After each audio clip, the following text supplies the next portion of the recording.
Welcome to Examining Origins. It is a great privilege to have Dr. Change Tan here with me today to talk about abiogenesis. Welcome, Dr. Tan. You're welcome. Thank you for having me. Thank you. It's an honor to have you on. And Dr. Tan has written a book on abiogenesis. It's called The Stairway to Life, An Origin of Life Reality Check. And I highly recommend this book. You can get it on Amazon, and the link is in the description below. This book is very well organized, and it will show you many of the problems with getting to life through natural processes. And so I highly recommend the book. And today we're going to be talking about one thing that makes abiogenesis impossible, and it's not even mentioned in the book. So do you want to introduce us to what we're going to be talking about? Yeah, so we're going to talk about how abiogenesis is incompatible with life today. Well, abiogenesis, here I refer to the idea that life came from no life naturally without the involvement of an intelligent creator. Abiogenesis necessitates biomonomers. For example, deoxyribonucleotides for DNA, ribonucleotides for RNA, and amino acids for proteins. Sorry, Dr. Tan. Are you saying that so there has to be some kind of chemical like this that can do the replication process? Right, that's what people think. You have to have something similar. So that's sometimes they call proto-nucleotides or something, right? So you always have to start to build up from small molecules to build bigger and bigger molecules. That's the idea. Mm-hmm. And then those molecules have to self-link, at least initially. To self-link is to connect without the participation of a protein enzyme or an intelligent agent. So for example, here I'm using nucleotides as an example. They can be linked in three different ways. One is to link randomly, so completely randomly. The second way is to link by affinity, so chemical or physical affinity. And the third way is a combination of those two. So for nucleotides to link randomly, for example, here A, then it can be linked to another A, or a T, or a G, or a C, or any combinations of those. And that A, can be linked again by any of the four nucleotides. T the same, G and C. So that's nucleotides linking randomly, completely randomly. Random linking will make the products unrelated to its template. That makes information inheritance impossible. So the second way of self-linking is linking by affinity. For example, A would be followed by a C, and then C by a G, and a G by T, right? So that's this is just one example. So here we have A linked by C, and a C by G, and then the rest of the linkage will be impossible. The end result is that still the products will be unrelated to its template, and that makes the information inheritance impossible. Furthermore, the information content will be limited because you limit the choice you have.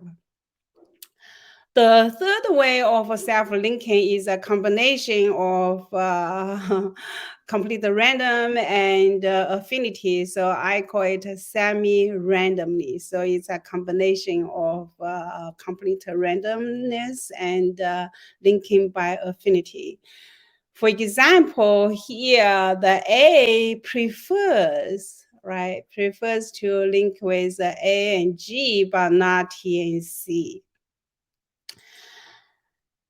And then the second A do the same, right? So by this combination, still the products will be unrelated to its template, and information inheritance will be impossible.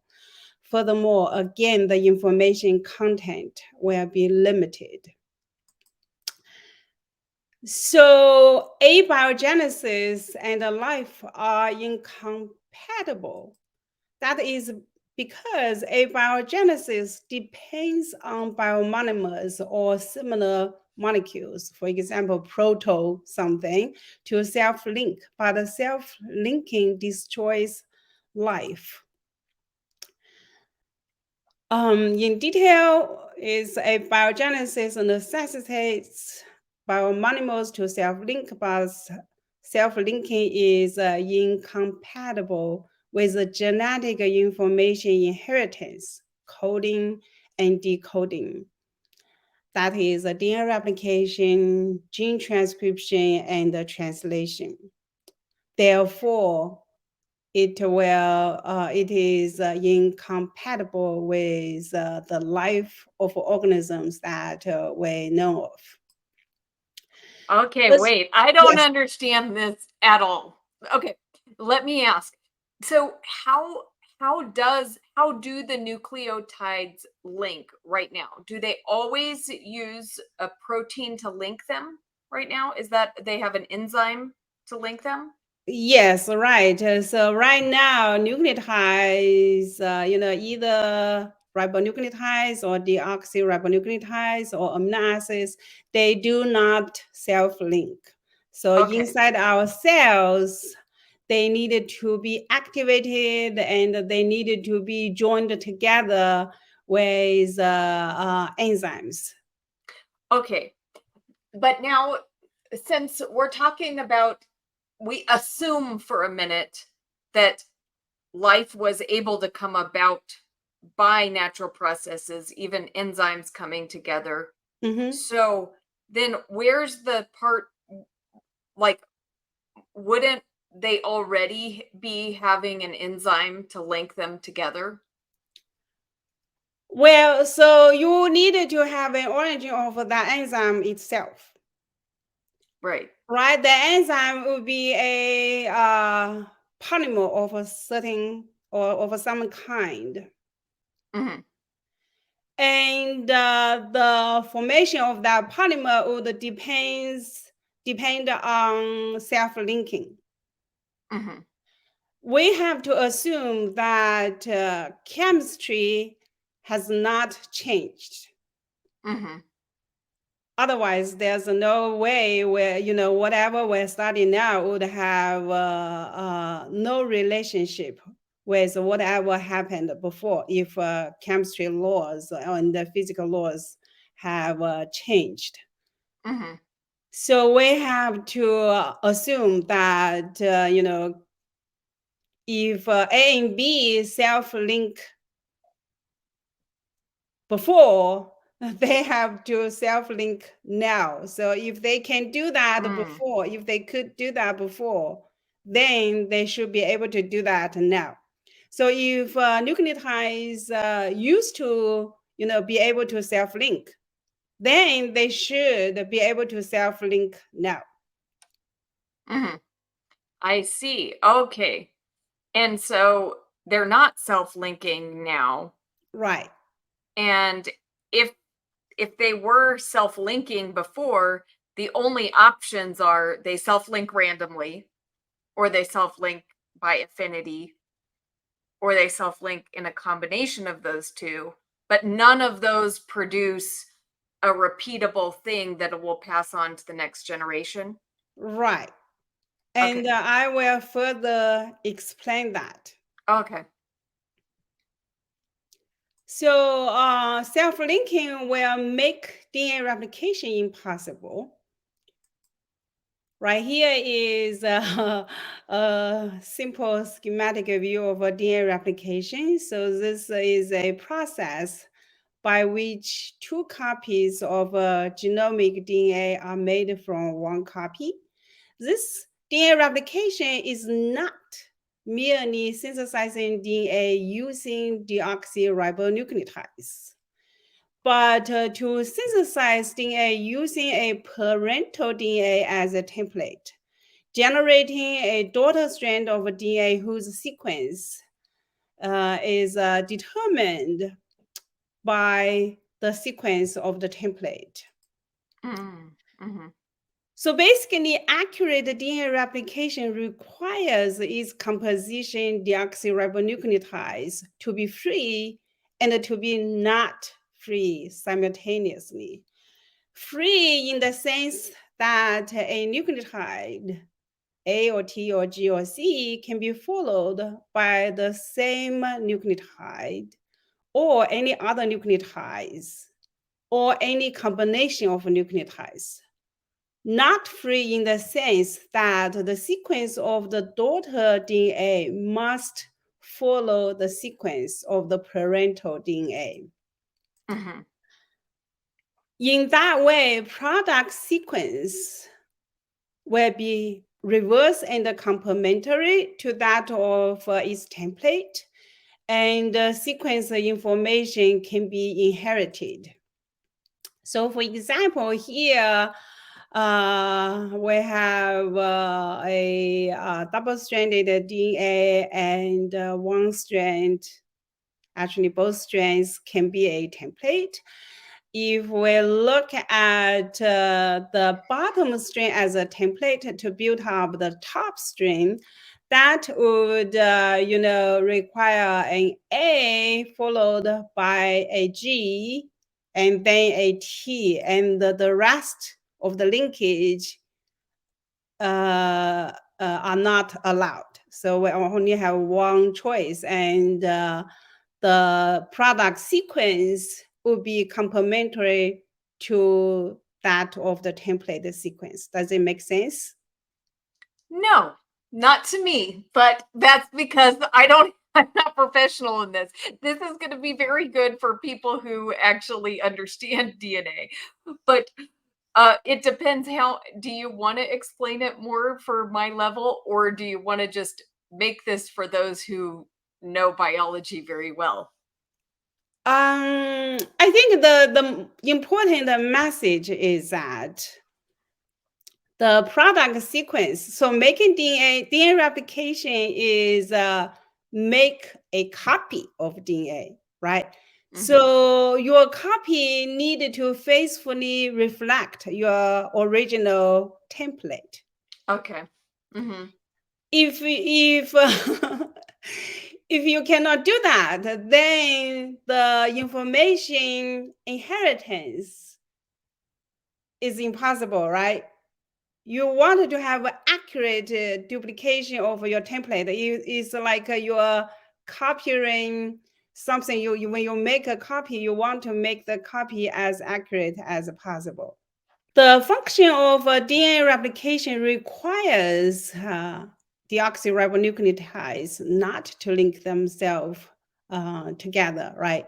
They should not self-link randomly, and they should not self-link by chemical or physical affinity, because self-linking renders information inheritance impossible. So the daughter strands sequence needs to be determined or needs to reflect the sequence of the template.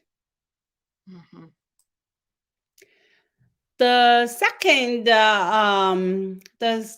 second point is that, why abiogenesis and life are incompatible is because abiogenesis relies on self-linking, but the self-linking will make gene transcription impossible.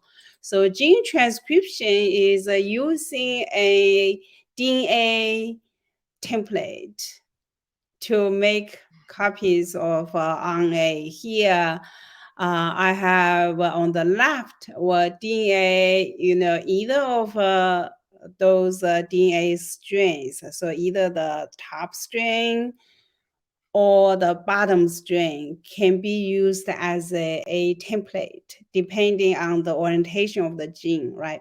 And then you can make copies of RNAs. So gene transcription, that is using DNA as a template to make RNA molecules, that is not merely linking nucleotides together to make an RNA polymer. It is synthesizing on a molecule whose sequences are determined by the sequences of their DNA template. Actually, it has to be complementary to its DNA template. Mm-hmm. Therefore, successful gene transcription necessitates that the ribonucleotides do not self-link. Does that make sense? Yes, yes. Okay, wonderful. Because you understand the DNA replication and gene transcription is just a little bit of a modification of that, right? Mm-hmm. Wonderful. So the third reason that abiogenesis and life are incompatible is that abiogenesis depends on self-linking, but the self-linking would make gene translation impossible. So gene translation is making copies of proteins based on the sequence of RNA that is translated. So depending on the reading frame and the organisms, right, the mechanism, how an organism can recognize where is the translation starting point and the ending point. Different proteins or actually no proteins can be generated from the same RNA. So the presence of an RNA does not guarantee you would have a protein product. Simply speaking, gene translation is not merely linking amino acids together via peptide bonds to make a polypeptide chain. It is to synthesize polypeptides whose sequences are determined by the sequences of RNAs being translated. Anyway, so successful gene translation demands that the amino acids do not link together by themselves. Fortunately, neither nucleotides nor amino acids link together by themselves. Therefore, our genetic information can be copied and can be interpreted by our cells.